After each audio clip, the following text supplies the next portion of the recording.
A very good morning to all my students. I am once again back with your chapter, A Long Walk to Freedom of class 10. We are in the last level of discussion of the major 2 points which will really clear the concept of your chapter, and that is the second last, this goodness and duties of a man. This is a very important discussion which you have in your book and you need to understand. ये point आपको बहुत अच्छी तरह समझना है. और दूसरा है meaning of freedom by Mandela. Now हम लोग पढ़ेंगे पहले, फिर आपको मैं एक्सप्लेन करूंगा. The author says that being white और black is not the token of your goodness और सुपीरियरिटी. ऑथर कहते हैं कि गोरे और काले होने से ये मतलब नहीं है कि आप अच्छे हैं, ऊंचे हैं, अच्छे हैं या ऊंचे हैं. No one is born hating other. इस दुनिया में कोई भी ऐसा बच्चा जन्म नहीं लेता है जो दूसरे से नफ़रत करने के लिए ही पैदा होता है या नफ़रत करते हुए ही पैदा होता है. People should love one another. और लोगों को एक दूसरे से प्यार करना चाहिए, स्नेह करना चाहिए. Which comes without force. जिसके लिए कोई जोर लगाने की ज़रूरत नहीं है. As it is natural. किसी से लगाव करना एक नॉर्मल और नेचुरल चीज़ है.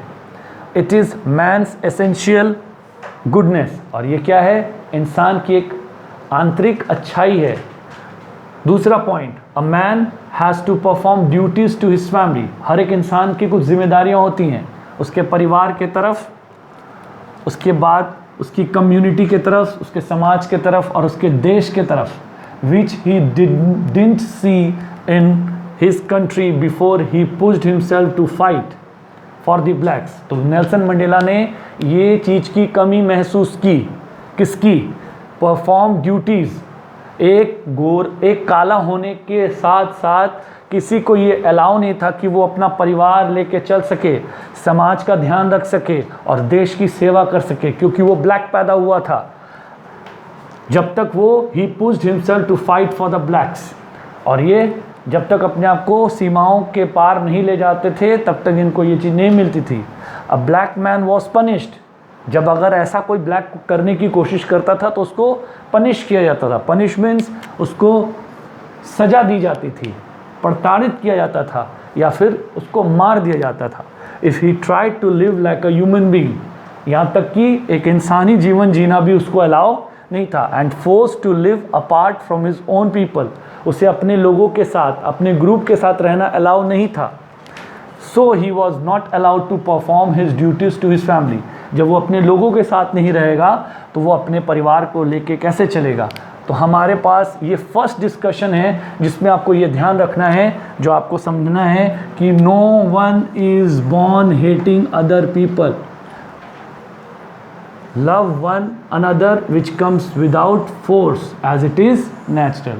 तो मैं इस पर डिस्कशन करना चाहता हूँ आपसे कि अच्छाई, सबसे पहले गोरे और काले होने से आप टोकन ऑफ योर गुडनेस नहीं है. आपकी पहचान आपके गोरे और काले से अच्छाई और ऊंचाई की नहीं आती है.